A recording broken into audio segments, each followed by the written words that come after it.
Hello, friends, and welcome to TroytlePower Presents the Power Playthroughs project with TroytlePower. I'm your host, TroytlePower. This is the project where we play games in a powerful way. And friends, I was lucky enough to get to sit down with Neil, Aerial Knight himself, over on Twitter to chat a little bit about his upcoming game, Aerial Knights Never Yield. I know a lot of you have probably seen this game already. There's a demo out for it on the Switch, and it actually comes out this Wednesday. It's a super cool cinematic runner game with a great soundtrack and a great visual style, mostly developed by Neil himself. But yeah, I got a chance, thanks to his publisher, to try out the game and to sit down with Neil to have a little chat. So I'm going to just play that interview here first. If for some reason you only want to hear me play the game, that'll be about half an hour into this episode. But you should listen to the interview because Neil's a super cool guy and was super nice to sit down with. So with that, take it away, pass to me.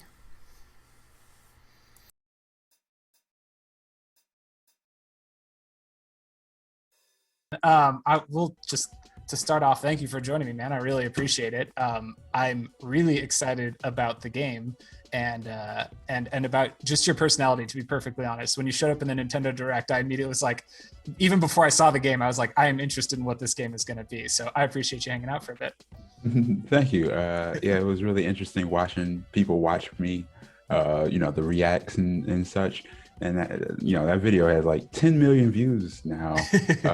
I've never seen it. I don't watch, I don't watch stuff that I'm on just because. Don't want to go back and see yourself. Yeah, it's weird seeing yourself and hearing yourself. To me, my voice just sounds like really high pitched and whiny. So that's what it sounds like to me. I get it. I tell you, the trick I do for myself is I only listen to my own stuff at like 2.5 times speed. So that way I can't even process what my voice sounds like. Then I just don't have to think about it at all. So I know one of the things that impressed me about it right away was that this has kind of been almost entirely a solo project for you, right? This is Yeah, I made like 98% of this game by myself. And the last percent was like porting and helping clean up my like broken code from my awesome publisher and their affiliates and such. That's cool. How did you get hooked up with them? How did you find a publisher for something like this? So yeah, I didn't even like really look for one. I just got really lucky. There was a showcase, The Mix, hosted by Justin.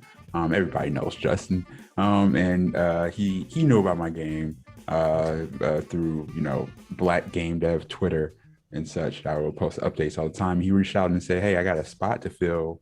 Like, you got to be ready tomorrow." So I cut something together real quick for him. And the trailer like that he showed was something that I did in like a night.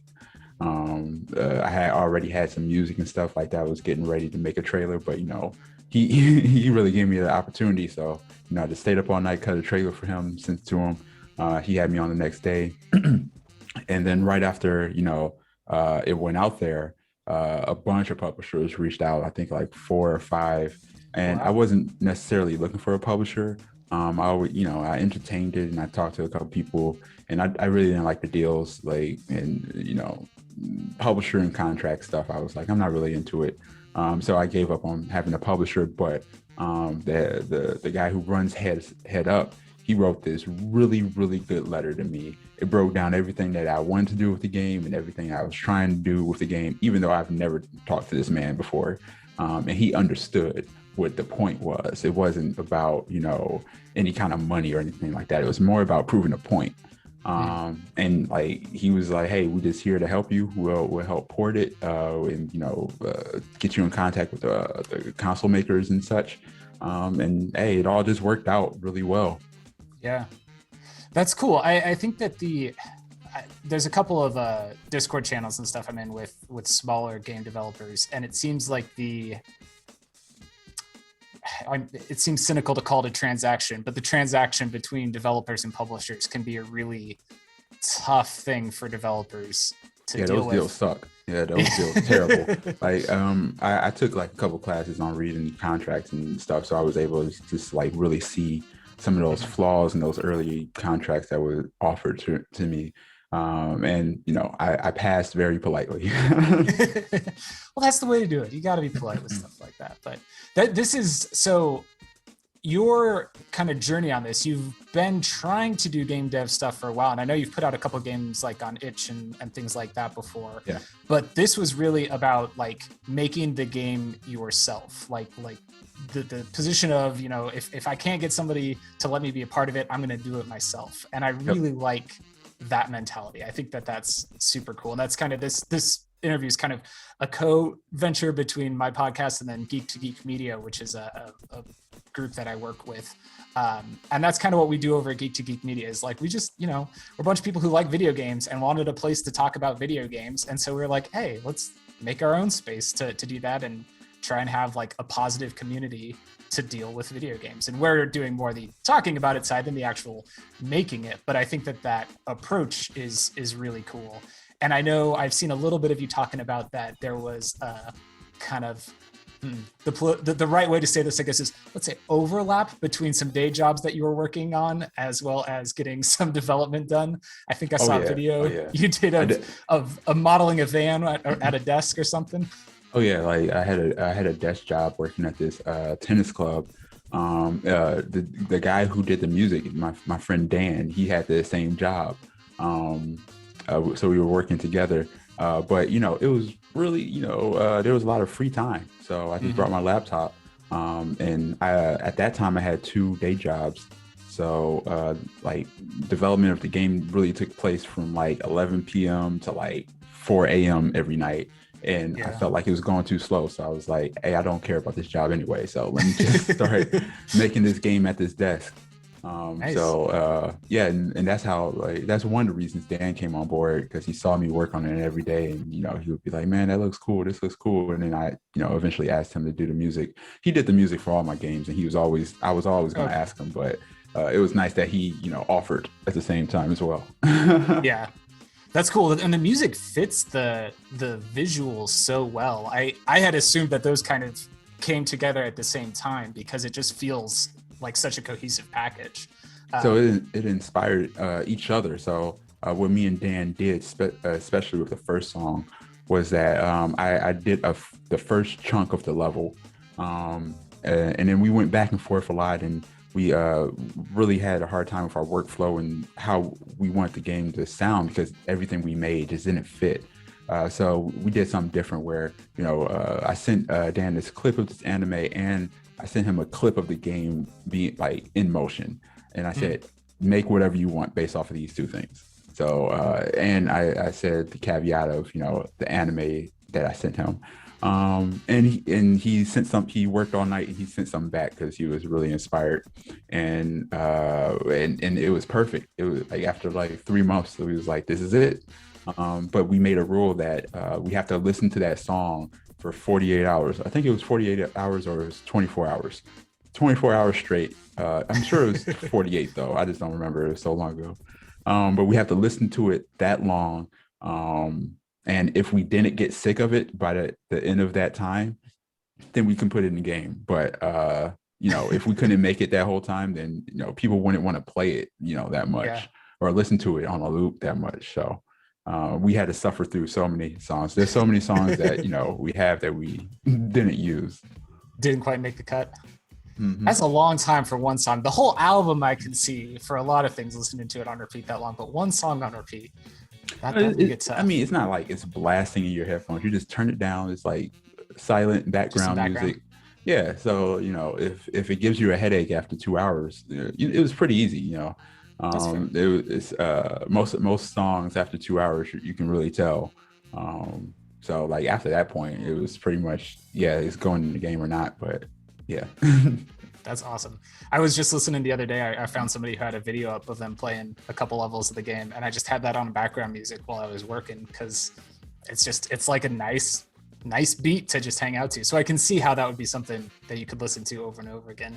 And it's weird. I was actually just this morning playing the game a little bit, and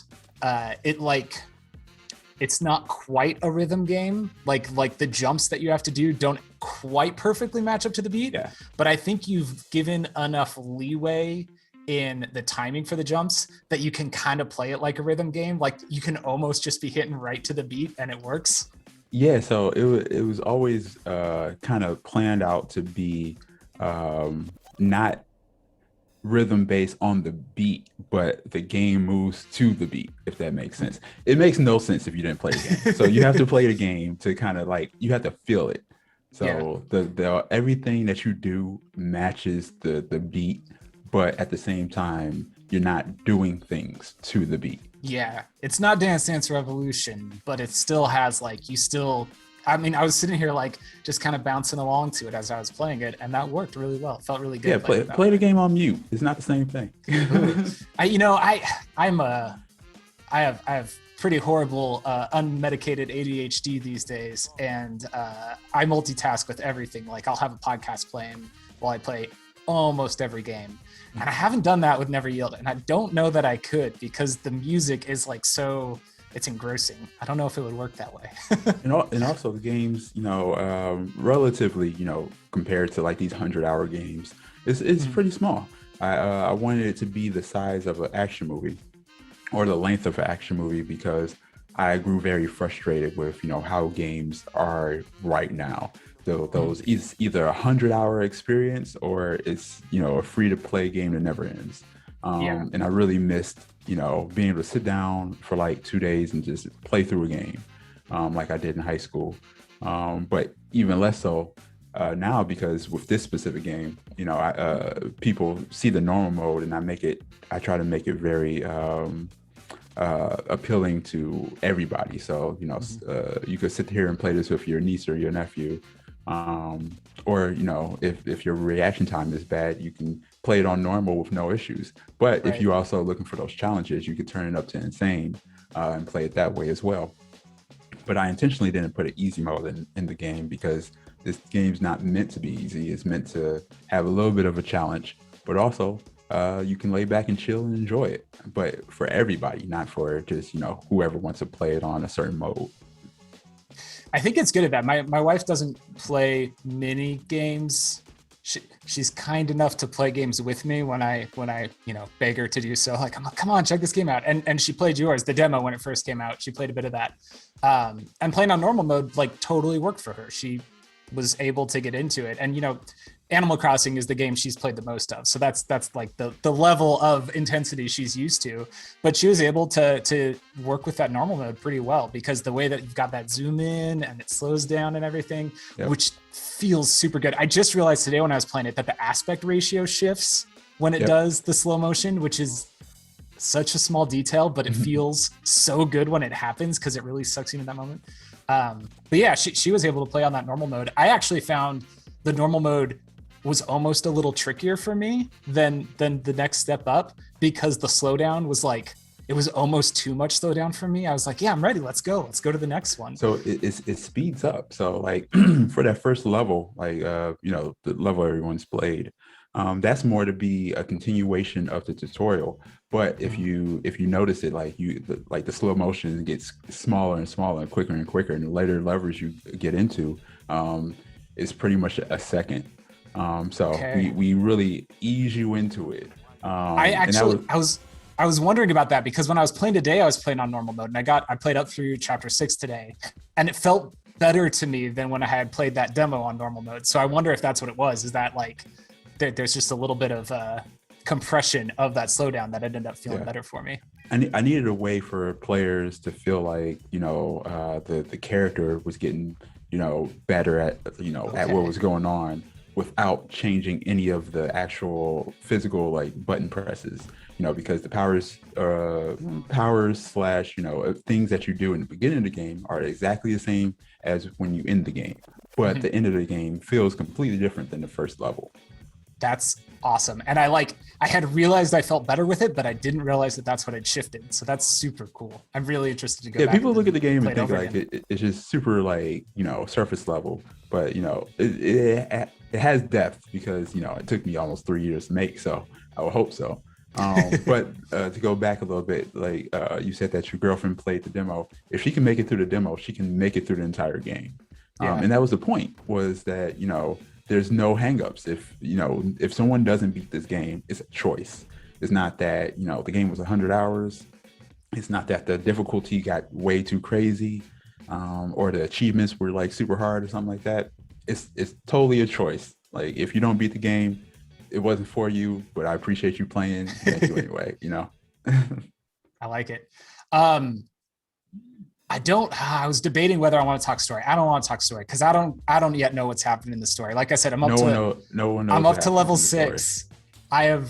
I've started spitting out some theories. I recorded my first episode today, playing up through level 6, and so I'm talking about it while I'm playing it. And I've got theories about what's going on, but I don't want to get into it because I don't want you to accidentally spoil it for me. So Oh no, maybe I'll come I'm back to you master. later on. I'm a master at not spoiling the story, but I will say the story is really accessible in the sense that no one speaks. Mhm. So that I didn't know when starting this game that I was going to get a publisher or anything like that. So I wanted to do all of the animations, put all the story inside of animations, so that anybody in the world could play this game and understand what was going on, or at least make theories Sure. about what was going on. So yeah, I just went kind of that route with it. This the story is really hard to explain because um, I leave clues and hints in the game as well as in other podcasts that I've done. Like people ask me certain things and I'll say this or I say that. I'm hoping that, when people theorize about it or whatever, they can go back and look at those things and kind of pick up something just by watching other people's interviews.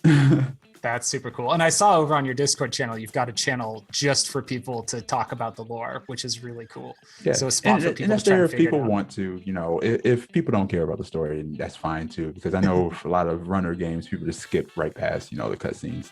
But I put a lot of time in those cutscenes. I did all of them by Yeah. myself, and I'm not an animator, so. You did a good. I think you are an animator now. You may not want to admit it, but I think you are an animator now. Oh, it's never happening again. Never again.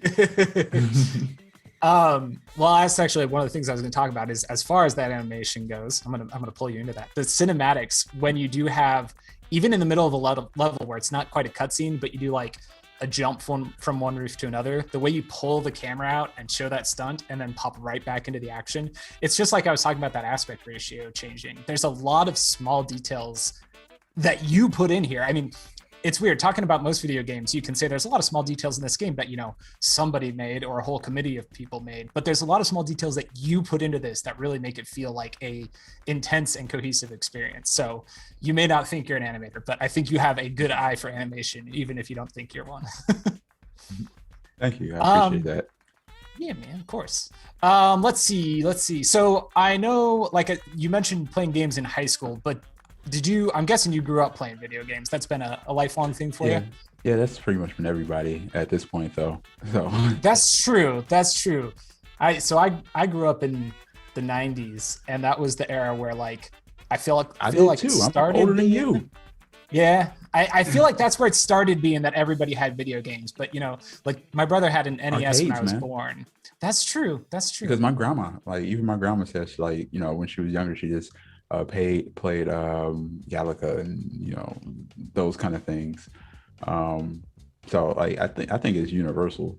Like even if you talk to your great grandma, they'll talk about them playing chess or checkers or whatnot. Yeah, and those count too. that's true. And it's becoming so ubiquitous with phone games now. Like so many people are playing stuff on their phones. People who wouldn't necessarily think of themselves as a gamer, but I think they're all part of the gaming community, which is I think a super cool thing. What I'm curious about, though, is if you were a foot in the camp of either a Nintendo kid or a Sega kid when you grew up, or were you just kind of all over the place? Yeah, we were broke. I think we had a Sega Genesis. Just because it's what we had. It's not like it's not like we had a choice. Didn't go out and pick it. Right. My grandma had that for herself actually, and she played Bejeweled, and we actually got old enough to play with her. And then I remember Funko Land. We would go there and just grab stuff out the bargain bin. Yep. And we would play anything. I remember playing The Last Action Hero, and then that terrible Lion King game, and Mickey's Illusions and stuff like that.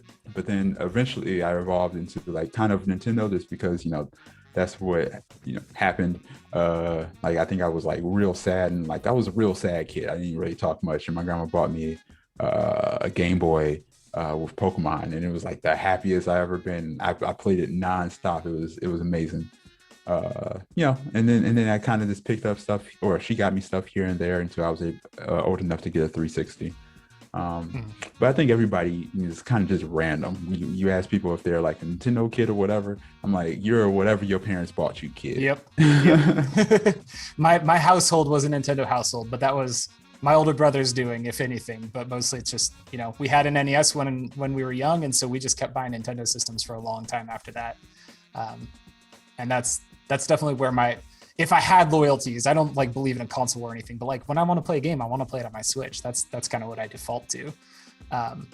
But this, I know you've got Never Yield's coming out on pretty much everything, right? You're on Switch, Xbox, PS4, PC. Yep. Cool. I would say like people who normally don't play, if you have a PlayStation, you don't normally play, or Xbox, I would say the achievements, I got to pick every single one of these achievements, and it's amazing because I hate hard achievements. And I even got a platinum. So if you play on consoles, like you can hunt down these achievements. You'll get them all just by beating the game. So I really, I don't like stuff being overly difficult for no reason. If you beat a game, you've earned all those achievements. Now, if there's like a task or two that's out there that takes a little bit more skill or whatnot, so be it. But those impossible achievements, I hate those. So, yeah. I'm really excited to see how people react to the achievements and getting them and stuff like that. You got to do all your own names for the achievements too. Oh yeah, right? I named everything. and the translation people hated like the stuff that I was saying. I think one is called "swagged up," and they was like, "What is this? What does this mean?" Because they got to translate. I mean, the game itself doesn't have a lot to translate, but that achievement list is a whole separate thing they've got to deal with then. Yeah, well, they did a bunch of translations for the menus and stuff like that. So once they did the menus, the achievements were part of that, and the names of the outfits and stuff like that you unlock. I didn't even think about that being a whole separate thing. I guess that would be kind of in the same category of the achievements, where it's like trying to figure out how to directly translate something like that gets a little complicated. Yeah. What about these days? One of the things we do over on Geek to Geek Media is we talk about our weekly geekery. Do you have any weekly geekery, anything you've been into in the past week besides just working on the game, finishing things up? The past week, I've been trying to play Concrete Genie. That's a cool game. It's real chill. I've been trying to play the smaller games ever since the Twitter drama about smaller games and whatnot. And I was like, I have all these smaller games that I never even got around to because I've been so focused on my game. So, as my game comes out, I'm just going to try to play smaller games, indie games that I missed out on, and work my way up to playing like a dragon. Because my friend Dan, like y'all know Dan. Dan is just like really into the Yakuza games, and he loves talking about it, but he can't talk about them to me because I don't play them like that. So I'm gonna play like a dragon. I played Judgment. Judgment was really interesting. So yeah, I'm playing it so I can talk to my friend about it. Is Concrete Genie a VR game, or am I thinking of something else? No. Okay. Concrete Genie is the one where you walk around and paint on the walls. It might be VR, but it was pretty good. It's pretty good. I feel like I've seen that pop up for PSVR, but maybe I'm thinking of a different game. Yeah, my niece came over and she loved watching me play it. So I was like, well, now I have to finish it. I like games like that can have an appeal for somebody else to just hang out and watch. I think that's always a nice She's still too small to like really understand how to do all the buttons. But she likes watching me. Like, hey, paint some stars over here, do this, or do that. So it's my favorite part. My son's about 17 months now, and he, we've been at home for the past year, so he's seen a lot of video games. He's got a lot more screen time than he would have if COVID hadn't happened. But the only game he is interested in is Banjo-Kazooie. I don't know why, but like he loves seeing Banjo-Kazooie on the screen, and he'll actually take the controller from me, and he knows what button to hit to jump. Can't figure out anything in any other game. I've tried to give him Mario. I've tried to give him all kinds of stuff. And Banjo-Kazooie is the only one he has any interest in. That's how my niece was with was that Manhunter, the one with the shark. Yeah. Man-Eater. So I was playing that just because it was like a PlayStation Plus game, and I was like, hey, I need something to chill. She came in and was so excited. She was like, eat all the people.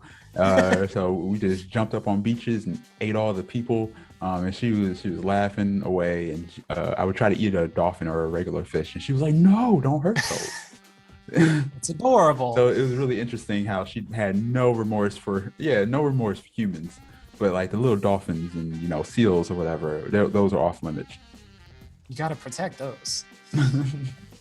I think that's about. Oh, I had one more thing I was going to ask you. I know you're an anime fan, and I got to get some recommendations from you. My buddy MC is a huge anime fan. He and I actually did a cartoon-based podcast together for a while that's been on hiatus, but I'm not a huge anime fan. And I know he would disown me if I didn't take a moment to ask you for a couple recommendations of some favorite animes of yours. Okay, when people ask me for recommendations, I only ever give them one at a time. Just because if I give you one, then that's the one you're gonna watch. So I have no Netflix, excuse if you only give me one. Right. So on Netflix, there's a show called Scissor 7, like Scissor 7. They're really short clips. They're like 5-6 minutes or whatever, and they're really, really goofy. And then they just start getting more serious, and it turns into Dragon Ball Z. It's amazing. Okay. And it's super short. Like you could watch one when you're like cooking, another one when you're like about to go on a walk or something like that. But then as soon as you like start watching them, you're just like, I gotta watch this whole thing. It's amazing. I think I don't know if it's technically classified as an anime, but it's a really good show. All right, Scissor 7. I will give it a look. Cool. Well, thank you for hanging out. The game is, again, Aerial Knights Never Yield, which, by the way, I love that you put your name in there because my podcast is called TroytlePower Presents the Power Playthroughs podcast with TroytlePower. So you gotta make sure your name's in there. I love it. Aerial Knights Never Yield. Tell me no. Right. Yeah. You're making the game. They can't stop you. Comes out on May 19th, which this is probably going to go up on Sunday. So this coming Wednesday? Wednesday. Yep. Next Wednesday. On Switch, PlayStation, Xbox, PC. You can get it all over the place. And the soundtrack I saw is up for pre-order now too on Bandcamp, which it will also, if this is Sunday, it will also probably be on Steam.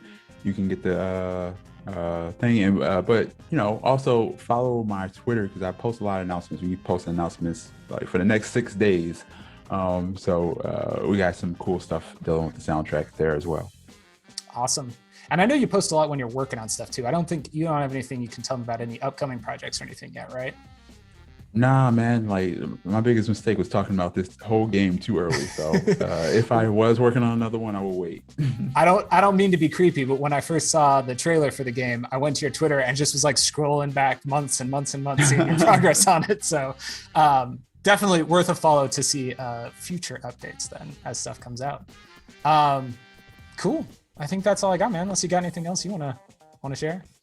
No, I would just say that even though I'm getting like a lot of attention, there are so many Black game developers out there, and just game developers in general in the indie space. There's a lot going on with the AAA space and movement towards free to play and these massive corporate games. But I would say just try out one of these indie games, be it mine or somebody else's. They're most of the time they're for the price of a cup of coffee. And you never know, you can find your new favorite game. And you can go to the Epic Game Store. They put stuff out for free like every week. You can always try stuff that way. So I would say just try one and see how you feel about it, because indie people, we really need your help. And I think as far as games go, the more we lean towards these giant corporate AAA games, the less those small indie hits can exist. Absolutely. And I like it. Those small indie hits are where you get a lot of cool ideas that then get co-opted by the AAA games 10 years later, but those indie studios. And there's so many games that have these amazing mechanics and do these really cool and weird things, but never get any attention. So hey, just give it a try. You never know.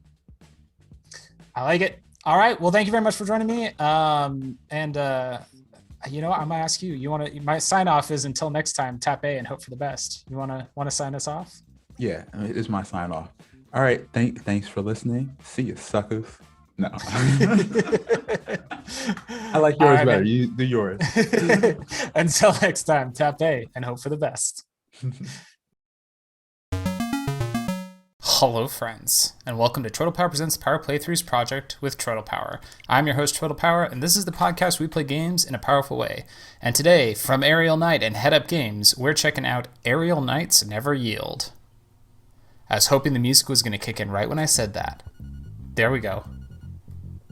All right, we see a recording video footage. There's a guy hanging in a test tube.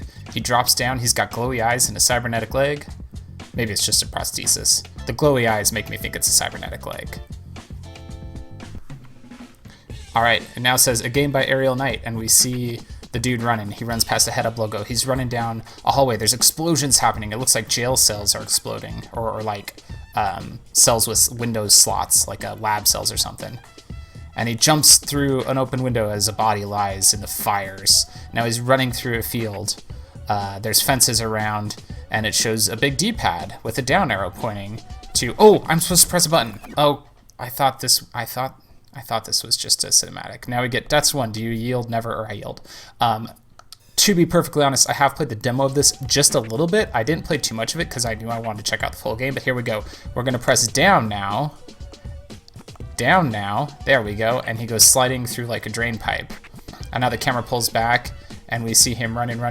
And up ahead, there's like a barricade, and it's showing me the D-pad pointed to the left. And so we jump over that.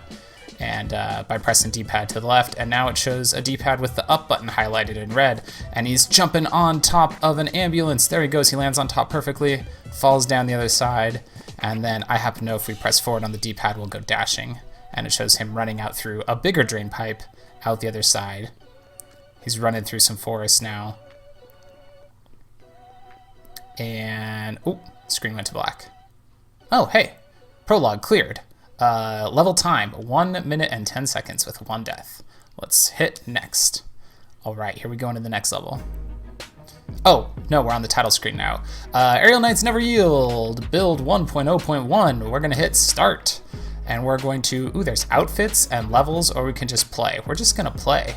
Now, there's normal, has slow-mo and warnings, and then hard mode and insane mode are locked. We can't play those yet.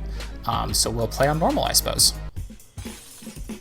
Okay, we're on like a purple highway with street lamps on both sides, and there's a car driving towards us. So we've got to, oh, it shows him jumping like over the car, doing a cool flip. He lands behind it, and it spins around. It's trying to run us down. Aw, yeah. That music. Y'all are hearing that music, right? It's so good. All right, here we go. We're off and running now, and there's a car running behind us. It says level 1. We've got to jump over a big fence, and then I'm gonna just start boosting because I know that car is coming up behind me. And now we've got to vault over some barricades and run. And we're gonna go down to slide under a like a gate, a car gate thing. You know, that arm that comes down. And now we've got another down arrow telling us we're gonna slide. Oh, I didn't quite manage to slide over, or slide under a exploding car there. Missed the slide. All right, here we go. Let's try again. So we're back at the gate. So hold down to slide under the gate.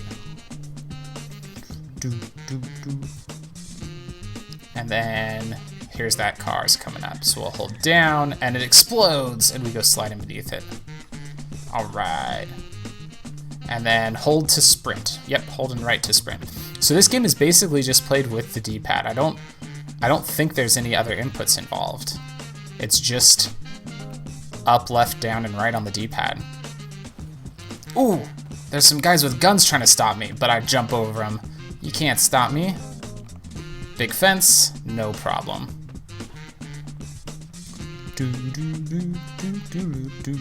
So every barricade you approach, the game slows way down. And they're all color coded. So purple, like these drones, means that I need to go down. And then there's these vans that, oh, I just barely cleared, that were highlighted in red, which means I need to press up. You hear my dog crying. My poor dog. My poor dog's very upset. Here we go, we're boosting. We're running through some forest now, over a big rock. Running along here, and oh, there was a coin up there. Oh, are there coins to collect in the levels? I definitely saw a coin floating in the air. Oh, I stood up too quick and ran into a bridge. Okay, let's keep going.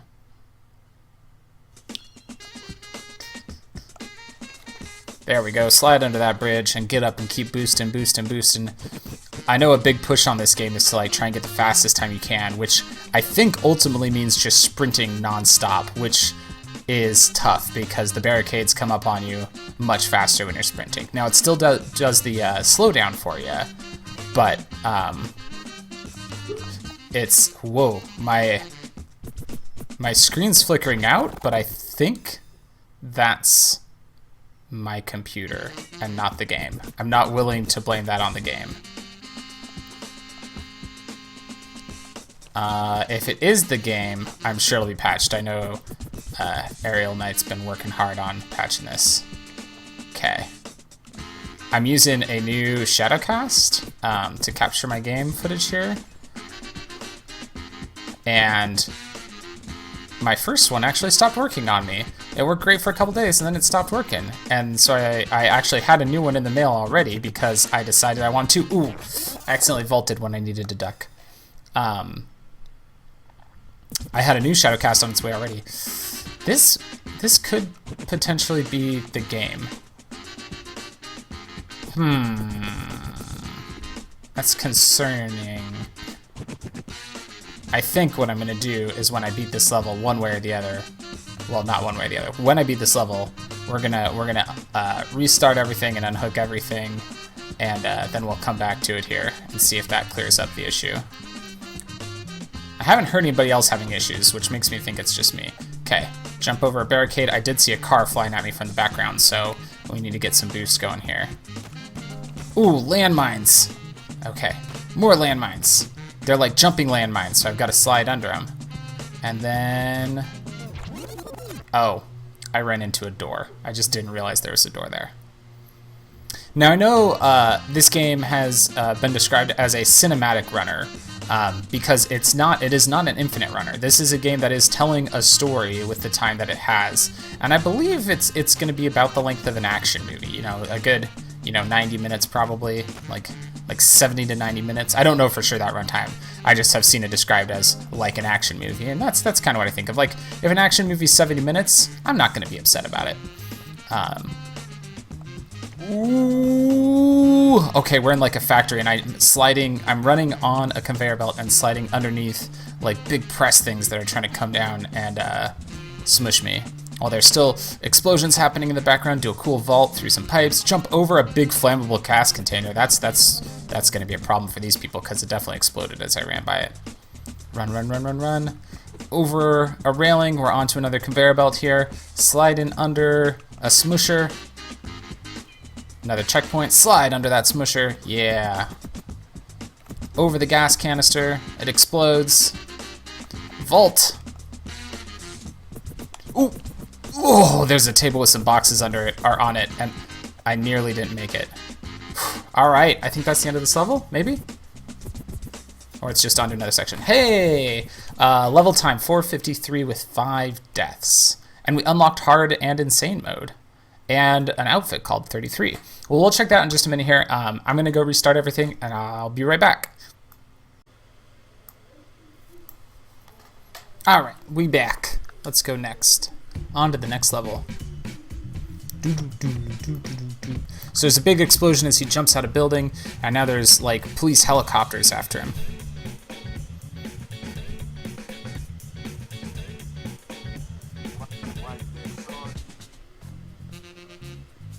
Running along on top of some roofs. There's explosions happening because these helicopters are shooting at me. Oop, gotta jump over that pipe. Jump over a fence. There's a big explosion and I land on another rooftop. And now I'll vault through a window. Boom. Vault over a table. We're like running through an office now. Over a whiteboard. Underneath another box, or another table full of boxes. Vault over a counter. There's people in the background and stuff. I can't stop to worry about them. I'm running. Over a big table. We're gonna land on top of that guy. There we go. Yeah, these are like conference room tables now. There's still helicopters. I can see them flying outside the windows. And we bust through a window. We're now on another rooftop, jumping over a fence, and we go flying. Woohoo! And land on another roof. Through a window into another office building here. Oh, there's a drone chasing us. That means we got to get our boost on because we can't let him catch up to us. Slide under some boxes. Boost past these drones. Going up a bunch of stairs. Ooh! Oh, I tried to jump up when it wanted me to slide. Gotta pay attention to those color codings. Okay. Here we go. Slide under that table. Yeah. And then through a window. Over a railing and landing on another roof. Wow. Everything's so pretty in this game. Vault over some park benches. It's kind of cool that the storytelling has just been like, there's not been any dialogue or text or anything. It's just like, you see this dude breaking out of a lab or whatever, and he is just on the run and being chased. Dash through the doors. I will dash through the doors. I'm just busting through doors on like I'm in like a skyway now. Ooh. Oh, I almost missed a vault, but I'm good. Another vault. Another vault. And we go flying and land on a catwalk. Jump over a bunch of boxes. My guy's carrying a messenger bag. I wonder if he like has stolen something that's of value to whoever this company is or whatever it is. Through a big door, we're back out onto rooftops again. Vault. There we go. Another vault. Jump up. There's like a neon signs and stuff in the background behind me. I believe that this is supposed to be set in like a neon Tokyo version of Detroit. Whew. I accidentally jumped instead of vaulted, but it didn't. It didn't cost me my life. Ooh, a bunch of drones. Slide under them and then vault over some rooftop equipment and another piece of rooftop equipment. Are those like skylights maybe? Jump over a fence onto another rooftop. Vault. The nice thing about this right now is that I don't know how fast anyone else has completed these levels, so I don't have to stress about how good my scores are. Every score I get is a high score as far as I'm aware, and that's a good feeling. I'm not sure, I don't know if this game's gonna have like online leaderboards or anything, but I do know that Aerial Knight runs their own Discord server and has a channel in there for people to post their times. So if you're out playing this game, ooh, and there's not online leaderboards, but you start to feel competitive, look up Aerial Knight's Discord server, and you can find some fine folks to compete with over there. Whew.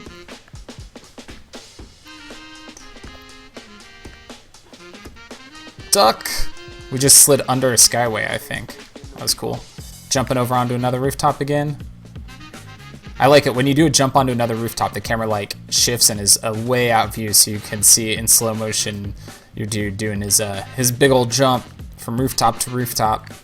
Whoa! Ran up a solar panel, over a fence, and over an exploding gas tank. And I think that's level 3 complete.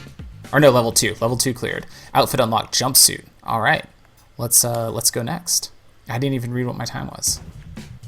I also didn't take pictures. I should probably be. Oh. He just got shot by a helicopter. He like held up a thing in front of him, a piece of metal. Wow!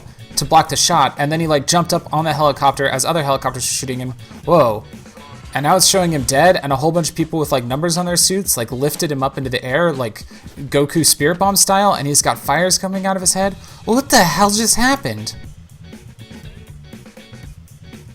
I'm so confused. Level 2 boss. There's missiles flying at me, and I'm all Super Saiyan Goku style. Let's jump over some missiles.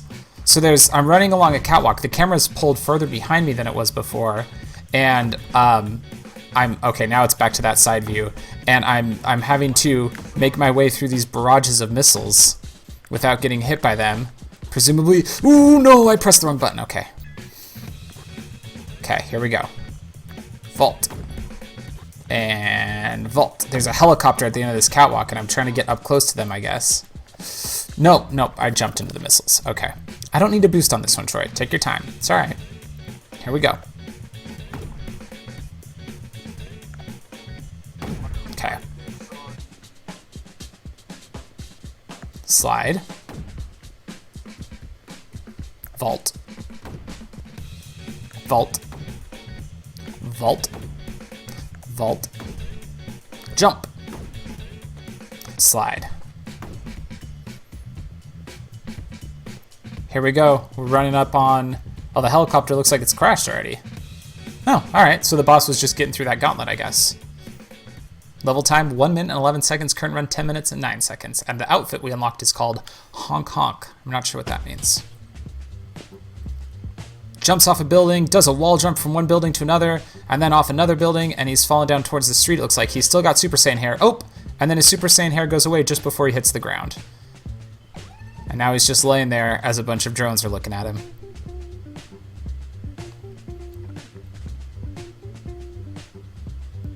Hey, I'm not sure what was up with that Super Saiyan thing, but it was pretty cool, huh? Alright, we're running along the streets of Detroit now. A bunch of neon signs and stuff in the background, and there's like these people walking by, but I love it. The people are just like, they're almost entirely silhouettes, except they've got like a gradient applied to them. So they are silhouettes, but with this like blue gradient. That was the wrong button. Okay. Trying to describe the background while also trying to hit my jumps is difficult, but okay, we got a boost here. There's a drone chasing us, and then we slide under that one. I just jumped unnecessarily, but didn't cost me my life. Vault through a window. Now we're inside a building. It looks like a record shop, probably. Vault out the window. Slide under some more boxes. Vault over a barricade. Oh, there was a coin! I see the coin, but I didn't get it. I didn't jump late enough. Now I'm running on the highway and there's cars coming at me. Ooh, that one exploded. Okay. This is intense. Jump, jump, jump! Okay, made it. There's an upturned semi-truck. Slide underneath that. Slide under some more of those landmines.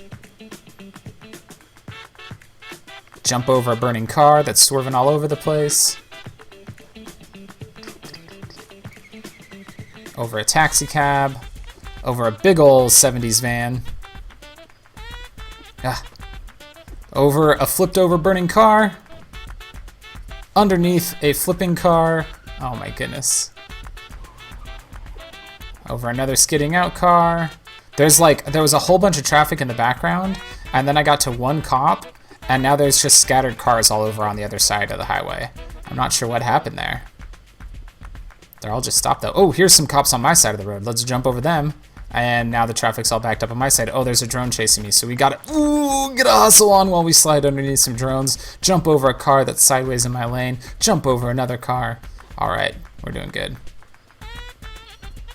Gonna hold off my boost a little bit here so I can make sure I don't screw up. Because dying takes longer to restart than oh, that's a cop that's skidding around to chase us. So now I've got to get some boosts in, slide under some landmines, get some more boosts, slide under more slide under more landmines is the words that I was trying to say there. All right, I think we're comfortable. Jump. Jump over another cop car. All right, level 3 cleared. And it says, meanwhile, and the camera pulls back, and it's that highway view again, and our guy's standing there, but in a totally different outfit and wearing a gas mask amongst a bunch of exploded cars. So is my guy a clone? And all those other clones were, like, lending me their spirit energy? Maybe? Is that what's happening? Not quite sure. Oh, we're playing as this guy now, though, in the orange jacket. And it looks like he's just breaking out of the same facility, maybe? These look like, I mean, they're woods. I don't know if they're the same woods. There are trees. Yeah, here's that gate again. I'm pretty sure we're breaking out of the same facility. Jump over some emergency vehicles. It looks like some sort of response team is here, potentially to our first guy breaking out and running away. Running over ambulances and fire trucks and police cars. There's overturned vehicles. There's fire.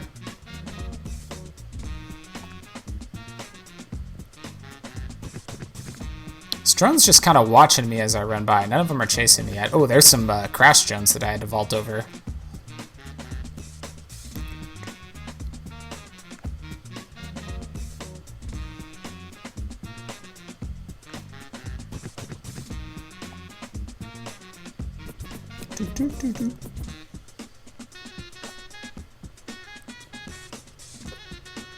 Crossing some train tracks now, and now we're into the woods proper. We've been on a road so far, now we're running through the woods.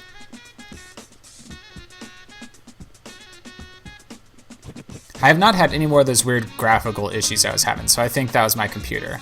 Don't blame the game on that one. That was either the shadow cast or my computer. Oh, there's a big helicopter overhead. The camera just like tilted to show us that this helicopter is tracking us from above. Not sure what's going to happen there, but doesn't feel good that it's there. Let's get some sprinting in. Oop, vault over a log.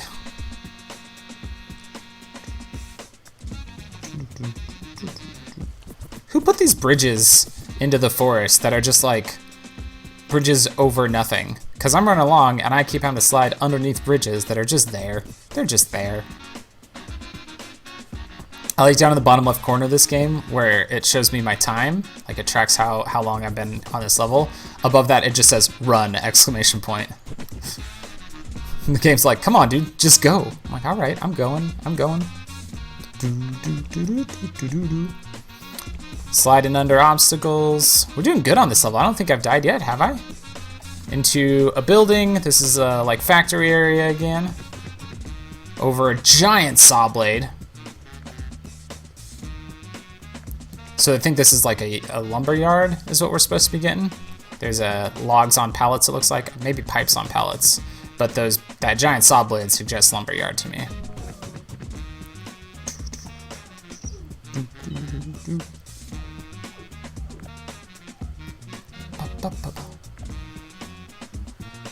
This music's so good, and the visuals are really good too. Like it's almost got a Spider-Verse look to it, where when you do like your cool stunts, there's a filter that comes up around your character that's kind of got like a halftone dots, comic book style halftone dots. So when you're running normally, it doesn't have that look, but when it goes into the slow motion view, it kind of has this little bit of a halftone look. Really like it. Sliding under a door, into another building. Yeah, this is the same factory we were at before, isn't it?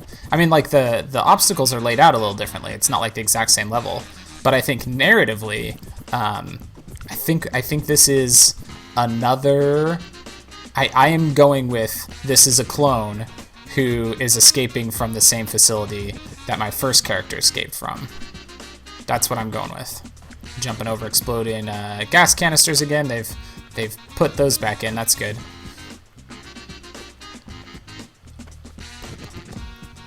Up onto another conveyor belt. Slide under the stompy thingies. Slide under another stompy thingy. Slide under another stompy thingy. And then jump over a knocked over shelf. Jumped over a big explosion. Slide under a table. Vault through some pipes. Ooh, oh, I pressed the wrong button. Dang it. I was meant to slide under table and instead I vaulted. I'm playing with this with the 8BitDo 8BitDo Pro 2 controller, the SNES style one, because for a game like this, I decided I wanted to really emphasize the D-pad. And in fact, I found out that my Pro controller had a wonky D-pad by playing the demo for this game, because it's got the D-pad as a graphic up in the top left-hand controller that highlights your inputs as you press them. And whenever I try to jump with my Pro controller, like the left and right inputs lit up, and I was like, oh, my Pro controller is not behaving properly. So I ended up ordering this 8BitDo Pro 2, and it's got a nice big D-pad on it, and it feels very good for this game. There goes my boy. He's running up some stairs and out the window. It's level 4 cleared. Let's do, I think we can go up to level 6. Let's do it. Here's that same character. He's dropped down into a city. He kind of touched one of the drones and then sent it forward? What? Is this guy pursuing my first character? Is he on the same side as the drones? Is that why the drones weren't chasing him? Oh, the plot thickens. Okay, interesting. We're running down a rooftop now. Level 5, here we go. A lot of that halftone effect on the neon lights that are in the background. I dig it. Jumping over barricades. Still running down that rooftop.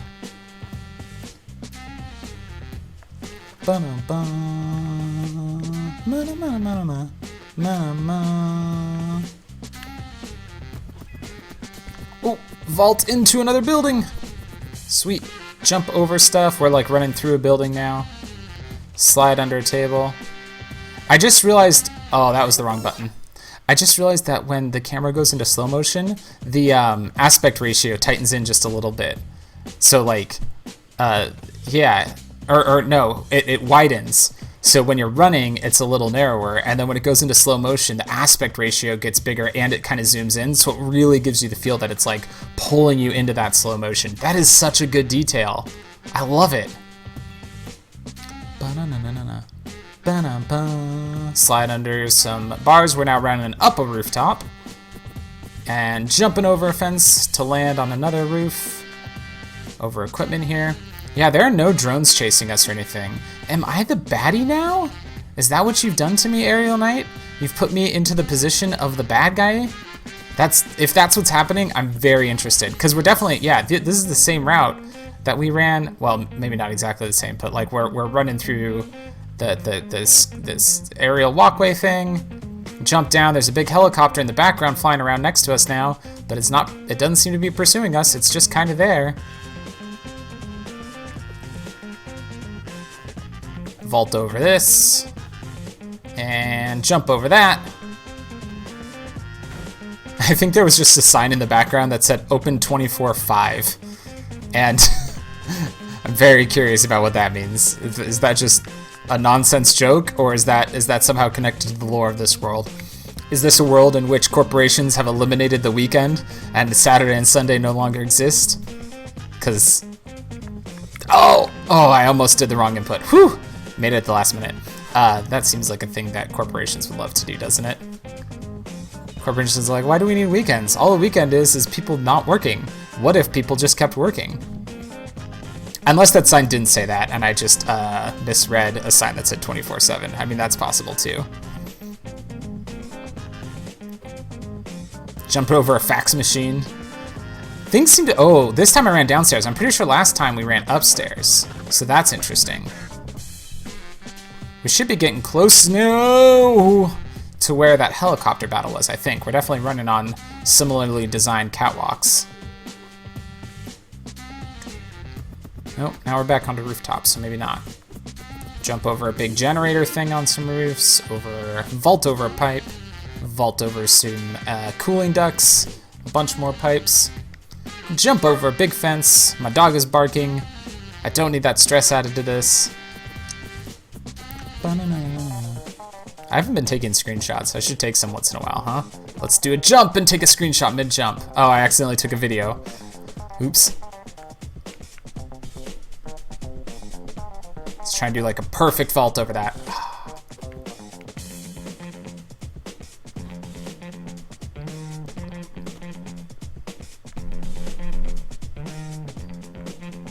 I'm just loving this music, man.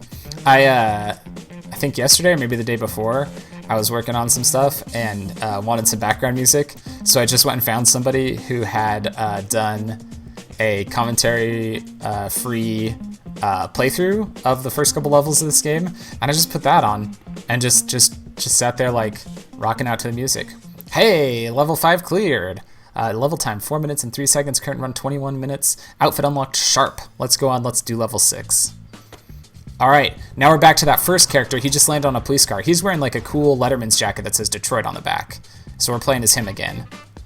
And the police car crashed. He saw some helicopters flying overhead and then went running off through the city. I think we're being pursued, and we are playing both the pursued and the pursuer, which is kind of cool. Looks like we're in a more industrial area now, less of the like downtown neon shops in the background. It looks like there's maybe storage units behind us here. And we're running along, jumping, vaulting, doing all that kind of stuff, doing dashes. There's a van in the back that says asset recovery on the side of it in neon. And it just pulled up right next to us. That worries me because I think I might be an asset. He's like matching pace with us. Oh, he's trying to ram us. We gotta jump. Okay. So he's like in the background and slides to come into the foreground to ram us, and we gotta jump at just the right moment to dodge him. Now he's in the foreground. We can barely see my character. It shows like a silhouette of your character. And now he's coming to hit me again. I gotta jump over him. Okay, cool. Let's boost. Can we boost ahead of him? Nope, he keeps... Ooh, he just like jumped over me and I have to slide under him when he jumps over me. Jeez. Okay, here we go. Ready? Slide. All right, back up on our feet. I can't outrun this thing. When I dash, it just speeds up. Slide underneath it again. All right, probably vault next. I don't know how we're gonna vault a car, but it's had me jump and slide. Nope, another jump. I think I jumped too early. Yep. All right. It said something different on my death screen there. I think because that's the first time I've died 3 times in a level, but I didn't see what it said. I hit the button too quick. Okay, that time it did a slide and then it did a jump. Okay. Oh, now there's a bunch of explosive barrels I gotta jump over. Whew. Okay. The car's blowing up explosive barrels as it drives along. Jump. Got it. Slide. Come on, asset recovery truck. You ain't recovering me.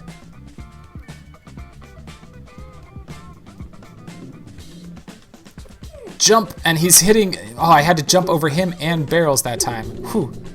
Okay, Oliver, my dog, I need you. No, stop. Stop. Oh, my dog is stressing me out. Oh gosh, hang on a second. Oh no. Oh no. Vault. I don't know if I can pause this game. My wife came in. She's trying to show me. Oh, she's showing me that our baby's in the crib. Is he asleep? Oh, I died. That works. Do you see his face squished up? His face is squished up against the crib. But he's out? Or calm? Wow, good job. 4 deaths, and it says, do you yield? No, I never yield. I love you too. All right. Here we go. Jump. I did a bad jump. Okay, we gotta get back into rhythm. After swatting the dog, checking on the baby, talking to the wife. Jump. There we go. All right, here we go. Watching this truck. I'm ready for you, truck. Duck. Yeah. All right. What you got now? Oh, I just got to vault over some crates. Easy. The truck didn't even do anything on that one. He's just hanging out while I vaulted over some trucks. Jump. Yeah. Okay. There's a lot of scratch marks on this truck. Like red scratch marks. I hope that's not supposed to indicate blood, because that would be horrifying if that's the case. Maybe it's indicating that a whole bunch of clones have tried to run over it, and that's like scratch marks from their shoes or something. Oh, he just went up onto higher ground. I'm running along below him now. He's up on like a ledge above me as I'm running along down here in like some sewer drains or something.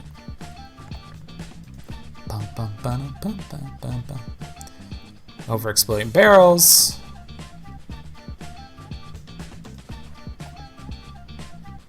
It makes me nervous having this truck just pacing me. Like I'm anxious about him. Like, go away, truck. Van, asset recovery van. I don't like you being here. Over the barricade. Oh, he just came down from above and he's now in front of me. And on the back of the van it says the good part, which I couldn't read before. And it's got big speakers on the back of the van. Interesting. So now I'm just chasing it and it says the good part. Okay. Oh, and it exploded. And there's somebody. Whoa. Okay. Okay. There's somebody in the back of the van who I can see their silhouette. They are just jamming out on a guitar or maybe a bass, and there's music notes coming out of the back of the van. And then every once in a while, like big waves of, I guess, sonic energy come flying out of it, and I have to jump over those. Rad. Definitely a guitar that this guy's wailing on. Do you hear that? Oh, that's so good. So, going with my interpretation of the story so far, the corporation that has made clones is now trying to recover me by wielding music against me. I think. Oh, yeah.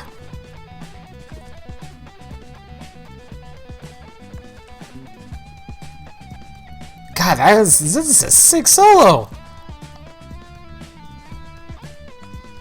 There's explosions. Oh, okay. I stood up a little too bit on a duck. That was my fault. That was my fault. Okay. I think oh, there we go. I think I heard this part in the Let's Play that I was listening to the other day, because this solo sounds familiar.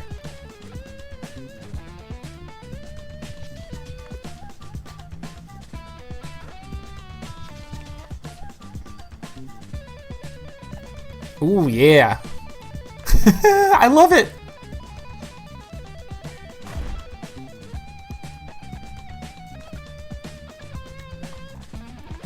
probably is not a good audio Let's Play experience. This is me just like rocking out to this music, but it's so good. Can you blame me? No. The answer is you cannot.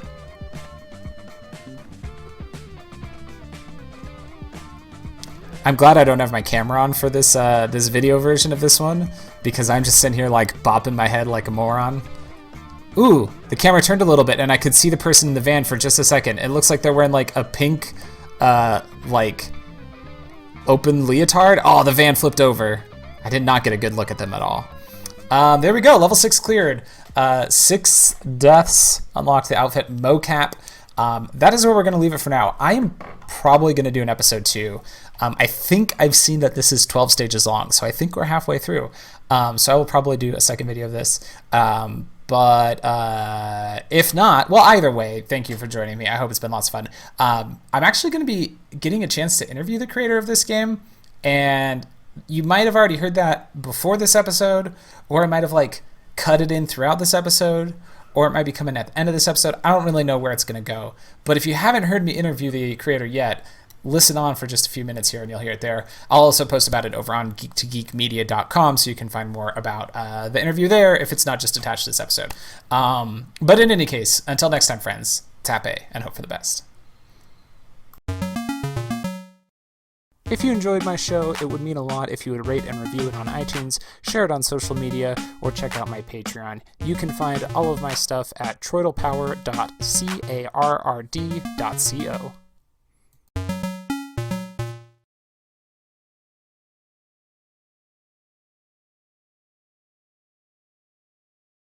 That came about from playing the Animorphs game on the Game Boy Color. Oh, I don't know if you know Animorphs at all. I know Animorphs. I don't know the game though. Oh, it's bad. It's a terrible Pokemon clone where the battle mechanics just make no sense. So when you get a battle, you just sit there mashing the A button and eventually something will happen. It's bad. Oh, that sounds terrible. It's the worst.